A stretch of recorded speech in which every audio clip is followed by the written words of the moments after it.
വികൃതി കാട്ടിയതിന് രണ്ടാനച്ഛൻ നൽകിയ വലിയ ശിക്ഷയിൽ മനസ്സുനൊന്ത 3ാം ക്ലാസ്സുകാരന്റെ വീട്ടിലെത്തി മന്ത്രി വി ശിവൻകുട്ടി. ഒരു മുത്തച്ഛന്റെ സ്നേഹവാത്സല്യത്തോടെ അദ്ദേഹം അവനോട് വിവരങ്ങൾ ചോദിച്ചു. കുട്ടികളെ ഉപദ്രവിക്കുന്നവർക്കെതിരെ കർശന നടപടിയെടുക്കുമെന്നും കുട്ടികളുടെ സുരക്ഷ സർക്കാരിന് വളരെ പ്രധാനപ്പെട്ടതാണെന്നും മന്ത്രി പറഞ്ഞു. ഒരു മുത്തച്ഛന്റെ വാത്സല്യം അവൻ തിരിച്ചറിഞ്ഞു. മന്ത്രി അപ്പൂപ്പനായി മന്ത്രി വി ശിവൻകുട്ടി അവനരികിൽ ഇരുന്നപ്പോൾ കാര്യങ്ങൾ ചോദിച്ചപ്പോൾ അവനതിന് മറുപടിയും നൽകി. നല്ല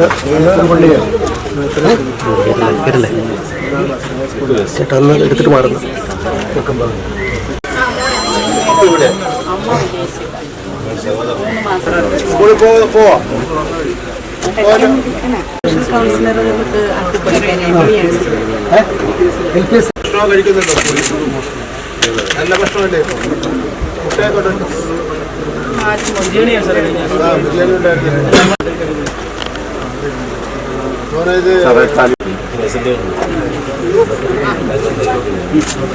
മൂന്നാം ക്ലാസ്സുകാരനായ അവന്റെ കുറുമ്പ് കൂടുതലും അമ്മൂമ്മയോടായിരുന്നു. എന്നാൽ ആ വികൃതിക്ക് രണ്ടാനച്ഛൻ നൽകിയ ശിക്ഷ വളരെ വലുതായിരുന്നു. തേപ്പുപെട്ടികൊണ്ട് അവന്റെ കാലിൽ അയാൾ പൊള്ളിച്ചു. അവന്റെ ഇളം മനസ്സ് ഏറെ വേദനിച്ചു. ആ വേദനയും ഭീതിയും ഇപ്പോഴും ഈ 8 വയസ്സുകാരിൽ നിന്ന് അകന്നു പോയിട്ടില്ല. ഇപ്പോൾ മാമനോടൊപ്പമാണ് അവന്റെ താമസം. 3ാം ക്ലാസ്സുകാരന്റെ വീട്ടിലെത്തിയ മന്ത്രി കുട്ടികളുടെ സുരക്ഷ സർക്കാരിന് ഏറെ പ്രധാനമാണെന്ന് ഓർമ്മപ്പെടുത്തി. കുട്ടികളെ ഉപദ്രവിക്കുന്നവർക്കെതിരെ കർശന നടപടിയെടുക്കുമെന്നും അദ്ദേഹം പറഞ്ഞു. നിയമ നടപടിയിലൂടെ മാത്രം പരിഹാരം കാണാൻ കഴിയുന്ന പ്രശ്നമല്ല. ഇതിപ്പോൾ നാട്ടുകാരെല്ലാം വന്നിട്ടുണ്ടല്ലോ. നാട്ടിലെ ജനങ്ങൾ കൂടി ഇക്കാര്യത്തിൽ ഇടപെടേണ്ടതായിട്ടുണ്ട്. അപ്പോൾ വിദ്യാഭ്യാസ വകുപ്പ് ഇടപെടുന്നുണ്ട്, പോലീസ് ഇടപെടുന്നുണ്ട്, നാട്ടുകാർ ഇടപെടുന്നുണ്ട്. എന്തായാലും ഗവൺമെൻറ് സംബന്ധിച്ചിടത്തോളം ഉറച്ച നിലപാടാണ്. അക്കാര്യത്തിൽ ഒരു വിട്ടുവീഴ്ചയും കാണിക്കുന്ന പ്രശ്നമില്ല.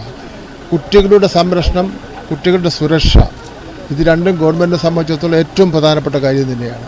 അതിൻ്റെ ആര് എത്ര സ്വാധീനമുള്ളവരാണ് തെറ്റായ മാർഗത്തിലൂടെ കുട്ടികളെ ഉപദ്രവിച്ചാലും അവരെ കർശന നടപടിയിലെത്തേക്ക് കർശനമായിട്ട് ഗവൺമെൻറ് സ്വീകരിക്കും.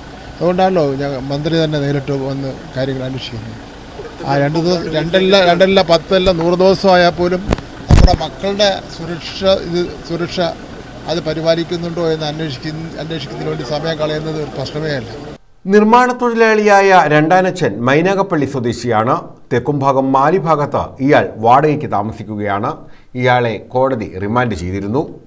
MLA-മാരായ ഡോക്ടർ സുജിത്ത് വിജയൻപിള്ള, കോവൂർ കുഞ്ഞുമോൻ, ജില്ലാ panchayat president doctor PK Gopan, വിദ്യാഭ്യാസ secretary Shajahan, Kollam CWC chairman Sanal Vellimon, Thekkumbhagam ICDS supervisor Rekhalakshmi, school counsellor Padmini, child line counsellor Shyam, Chavara AEO Anitha, Thekkumbhagam government UPS PT അംഗം രാജഗോപാൽ തുടങ്ങിയവരും മന്ത്രിക്കൊപ്പമുണ്ടായിരുന്നു.